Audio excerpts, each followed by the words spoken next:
He sat beside me and said, "There's something you don't know." The chair scraped softly when I pulled it out, a sound that felt too loud for the room. She didn't look up right away. She was stirring her coffee even though it had gone cold, the spoon making a small, tired circle against the mug. I remember thinking that the quiet between us had weight, like if either of us breathed wrong, it might tip over. I sat beside her anyway. She was in her mid-40s, old enough to have learned how to keep her face still, young enough that the light still found her when it wanted to. I'd noticed that before, how light behaved around her. It lingered. I was in my 20s and still thought noticing things meant something. Still believed proximity was a kind of permission. "Did you sleep?" I asked. It was a harmless question. The kind people ask when they don't want to ask anything real. She shrugged, eyes on the window. A little. We were in her kitchen, early afternoon, pretending to be morning. The curtains were half drawn, the city muted outside. I'd been there enough times to know where the extra cups were, enough to know which floorboard side near the sink. Not enough to know where I stood. She shifted in her chair, knees turning toward me without meaning to. Or maybe with meaning neither of us wanted to touch. I talked too much when I was nervous, about work, about a bus I missed, about nothing. She listened the way she always did, head tilted slightly, mouth relaxed, like she was giving my words a place to land. At some point I stopped talking. I don't remember deciding to. I just noticed the sound was gone. She finally looked at me then. Really looked. The kind of look that doesn't rush. "Why are you here so early?" she asked. I opened my mouth, closed it. Tried again. I didn't want to be alone. It wasn't the truth, not all of it, but it wasn't a lie either. Her fingers tightened around the mug, then loosened. A micro-movement, almost nothing. I caught it anyway. There were rules here. Unspoken, but solid. She had lived more life. She carried it quietly, like weight you get used to. I told myself I admired that distance, that steadiness. But sometimes, when she laughed at something small I said, I felt seen in a way that scared me. Like she was noticing me without asking what it might cost. "You could have texted," she said. I know. Another silence. The room smelled faintly of toast that had burned and been forgotten. My knee bounced once before I stilled it with my hand. I was aware of how close we were, how our sleeves almost touched, how a slight lean could change everything and nothing at the same time. She exhaled, slow. "You're restless lately." "You noticed," I said, and meant more than that. Her mouth curved, not quite a smile. "I notice things." That was the problem. Or the beginning of it. I shifted in my seat, heart doing something unhelpful. "There's something I don't know," I said, then stopped. The words weren't the ones I'd practiced. They came out wrong, or maybe too right. She frowned gently. "About what?" "About us," I thought. About the way my name sounded when she said it. About how I stood outside her door last week longer than necessary, pretending to check my phone. About the future sneaking up on us from different directions. Before I could answer, her phone lit up on the table. The screen flashed a name I didn't recognize. She glanced at it, just for a second, but her shoulders stiffened and the air shifted. She didn't pick it up. The buzzing stopped. The quiet rushed back in. She turned to me, eyes searching my face like she was bracing for impact. I swallowed, suddenly certain that whatever came next would change the shape of things. And then she said my name like it mattered more than the rest of the room. Not loudly. Not urgently. Just enough that I stopped breathing for a second. I'd heard her say it 100 times before, but never like that, never with that pause afterward, like she was deciding whether to continue or retreat. She reached for the phone and flipped it face down. "Sorry." "It's fine," I said too quickly. I always did that. Smoothed things over before they even broke. I'd learned early that wanting too much made people step back. She studied the rim of her mug. "It's not nothing." I waited. That was something I'd gotten good at with her, waiting without pushing. My parents used to say silence was uncomfortable. With her, it felt loaded, like a door half open. "That was my husband," she said finally. The word landed softly and still managed to knock something loose in my chest. I knew, of course. I'd always known. But hearing it spoken out loud felt different. Solid. Real. Like a line redrawn in front of me. "Oh," I said. "Brilliant response." "We've been distant," she added, as if that explained the way her fingers had tightened earlier, the way she hadn't answered. "For a while." I nodded, staring at the table. The wood grain suddenly fascinating. I told myself this was where I should pull back. Say something neutral. Safe. Instead, I asked, "Does he know you're not happy?" She laughed under her breath, not amused. "He knows I'm quiet." That answer stayed with me. Quiet wasn't empty. Quiet was full of things you didn't say because saying them might end something you weren't ready to lose. I thought about my own past, thinner but still sharp. A girlfriend in college who used to accuse me of being halfway gone even when I was sitting right next to her. "You're always somewhere else," she'd said once. I hadn't known how to explain that I was just observant. That I felt things early and deeply and didn't know where to put them. "I'm not good at endings," I said, surprising myself. Her eyes lifted to mine. "Neither am I." There it was, that small, dangerous alignment. Two confessions that didn't sound like confessions. The air between us tightened. I became acutely aware of how young I probably looked sitting there, how much history she carried that I didn't. The risk wasn't just the age. It was the imbalance. What I might take without meaning to. What she might give because she was tired. "You shouldn't be here," she said gently. "I know." But neither of us moved. She stood and went to the sink, rinsing a mug that was already clean. I watched the line of her shoulders, the way she paused before turning back, like she needed a second to rearrange herself. "When you look at me like that," she said, "it makes things harder." I swallowed. "I'm trying not to." She stepped closer, close enough that I could smell her shampoo, something familiar I couldn't name. Her hand brushed mine, accidental, maybe. Neither of us pulled away. Outside, a car passed, music low and distant. Inside, the moment stretched thin, fragile. She closed her eyes for half a second, then opened them again, meeting my gaze. No one said anything. But something had already crossed a line neither of us had drawn, and it stayed there, humming quietly between us. The knock came too fast. Too sharp. She flinched first. I followed a half second later, heart already climbing into my throat like it knew before I did. 3 knocks. Familiar. Not impatient. Confident. Her husband. She didn't say his name this time. She just moved.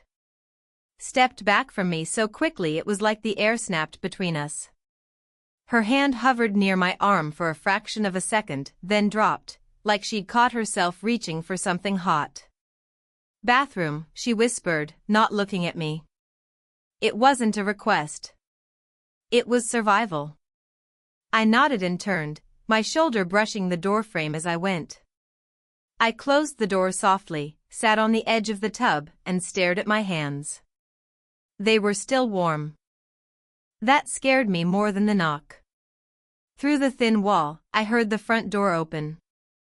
Hey, he said. His voice was older than mine.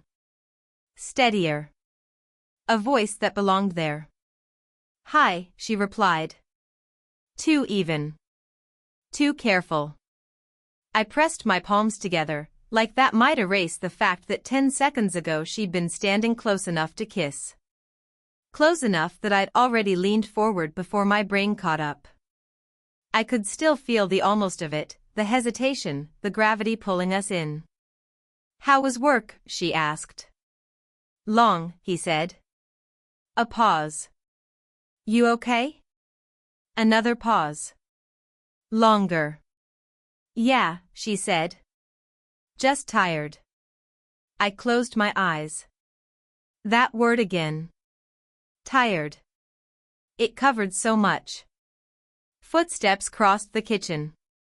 A chair moved. The clink of a mug.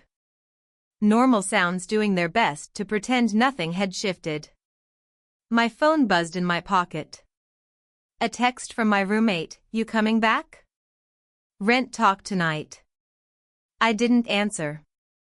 I thought about how wrong this looked from the outside. How easy it would be to name me the problem. The young guy who didn't know his place. The one who should have left earlier, who should leave now. I stood up, paced once, stopped. Leaving would be the right thing. It would also feel like lying. The bathroom door opened suddenly. She stood there, eyes sharper now, controlled. He's staying for lunch, she said quietly. You should go. I nodded again.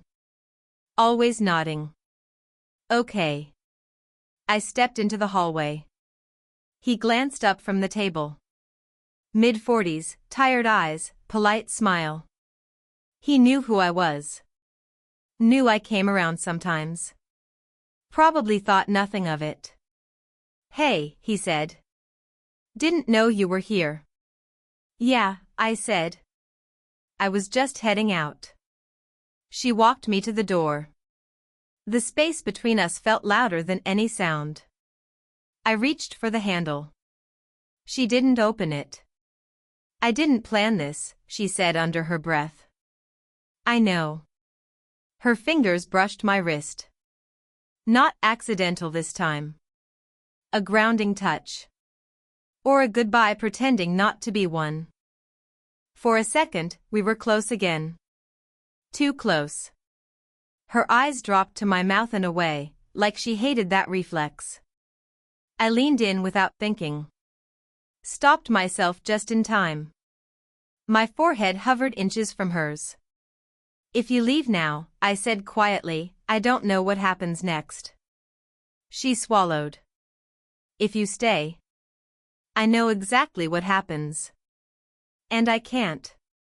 The door opened behind us. Everything okay? Her husband called. She stepped back instantly. The moment collapsed. Yeah, she said. Everything's fine. I left. But halfway down the stairs, my phone buzzed. A message from her. Don't disappear. I didn't disappear. I told myself that was strength, not weakness. That answering her message, I'm here, didn't mean I was waiting. But when she didn't reply for hours, I checked my phone anyway. Too often. Like if I missed it, something would tilt permanently out of reach. We met 3 days later by accident. That's what she called it when she saw me outside the bookstore near her place. I knew her schedule well enough to recognize the lie, and she knew I knew. Neither of us said anything about it. Coffee, she asked, already turning. Inside, it was loud in the wrong way, espresso hissing, people laughing too freely. We sat close because there were no other seats, knees almost touching. I kept my hands wrapped around the paper cup so I wouldn't do something stupid with them. You've been distant, she said. I laughed once. Short. That's new. She winced. I meant, after. After almost kissing her in her own kitchen. After being hidden in a bathroom like something shameful. after her message that felt like a rope thrown and then yanked back. I'm trying to be respectful, I said. But I don't know what that means anymore. She stared into her coffee. It means not asking me to choose. I'm not, I said. Then, quieter, I'm asking myself why I keep coming back. Her jaw tightened. Because it's easy for you. That stung. You think this is easy? You don't have a marriage to lose, she said. Her voice didn't rise. That was worse. I leaned back, the chair scraping. You think I don't lose anything? She looked at me then, really looked. There was fear there. And something else, something close to jealousy, which surprised both of us. I saw you, she said suddenly. With that girl. Outside your building. My stomach dropped. My roommate's friend? She was laughing, she said. Touching your arm. I couldn't help it, I smiled, just a little. Not because it was funny. Because it mattered that she'd noticed. You watched? Her silence was answer enough. I didn't feel anything, I said. Not like this. She closed her eyes. When she opened them, they were wet but steady. This is exactly why it has to stop. Something in me snapped, not loudly, not dramatically. Just enough. You don't get to keep me in the almost, I said. You don't get to tell me not to disappear and then pretend this is nothing. She flinched. I never said it was nothing. Then say what it is, I pushed. Say it out loud. Her breath shook. I can't. I stood up. The cafe felt too small. Then I can't keep doing this. She reached for me, fingers closing around my wrist. Firm. Possessive. The touch burned. Don't, she said. Don't what? Don't leave like that, she whispered. Like I don't matter. I leaned down, close enough to feel her breath on my neck. The space between our mouths disappeared to inches. I could feel her resisting and wanting to stop resisting more. Tell me to stay, I said. She didn't. But she didn't let go either. I found out the truth from him. Not from her. He showed up at my work the next afternoon, standing too close to the counter like he'd done it before, like this wasn't the first time he'd had to put words together carefully. He said my name without asking if it was me. That was the first sign. Can we talk? He asked. I should have said no. I wiped my hands on my jeans instead and followed him outside. The day was bright in a way that felt wrong for what was coming. I'm not here to threaten you, he said, leaning against the brick wall. I just want to be clear. My stomach tightened. About what? He looked at me for a long second. Measuring. About my wife. There it was. Clean. Direct. No room to pretend. She told you? I asked. He shook his head. No, something cold slid down my spine. I heard you, he continued. The other day.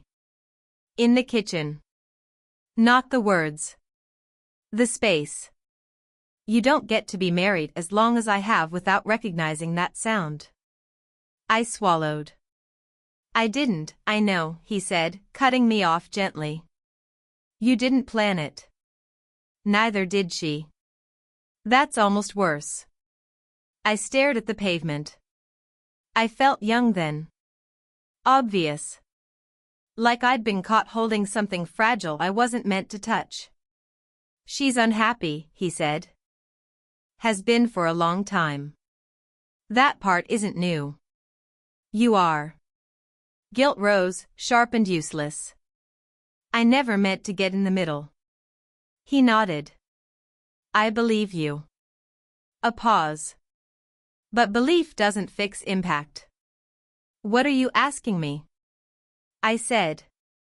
He straightened. I'm asking you to step back. Let us finish whatever's left to finish.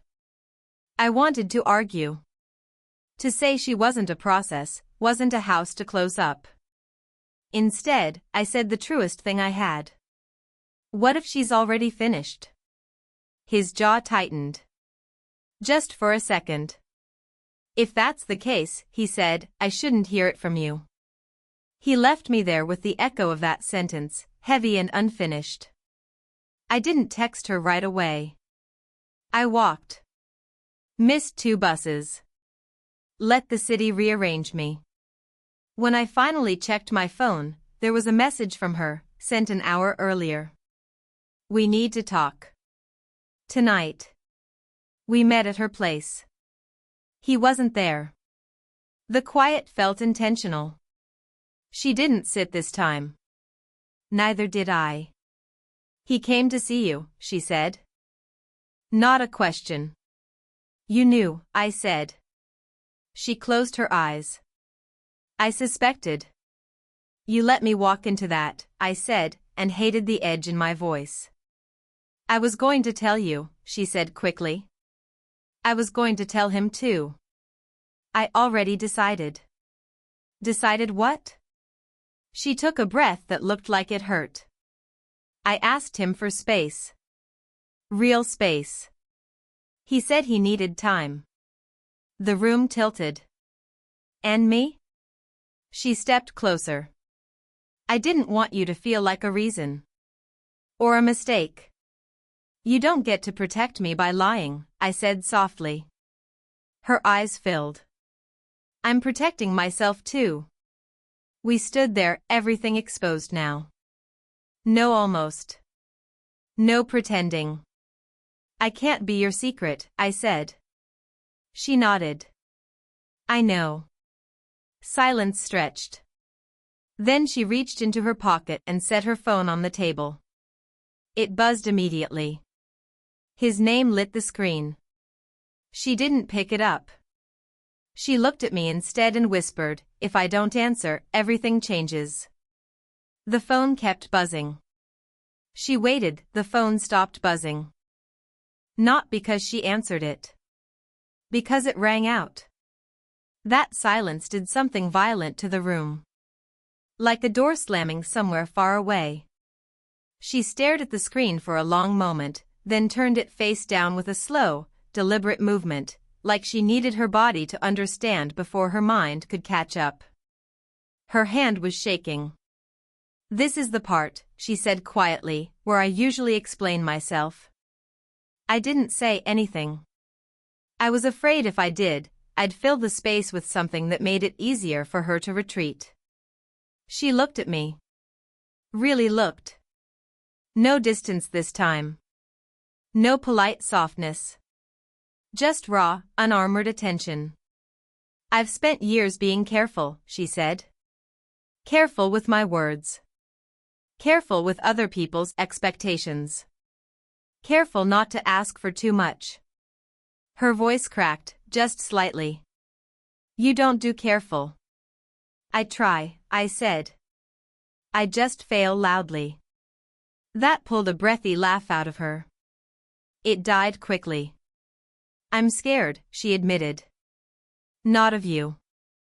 Of what happens if I finally choose something that's mine. I stepped closer. Not touching. Letting her decide if the space closed or stayed open. I don't want to be an escape, I said. Or a rebellion. I want to be real. Her eyes softened. That's what scares me. She walked past me, then stopped.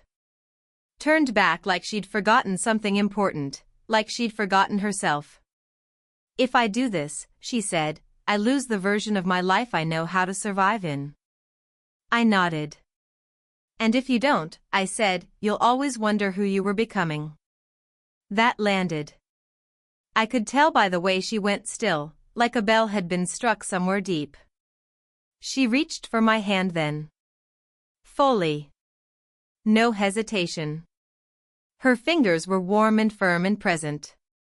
The room felt different immediately, less guarded. More honest.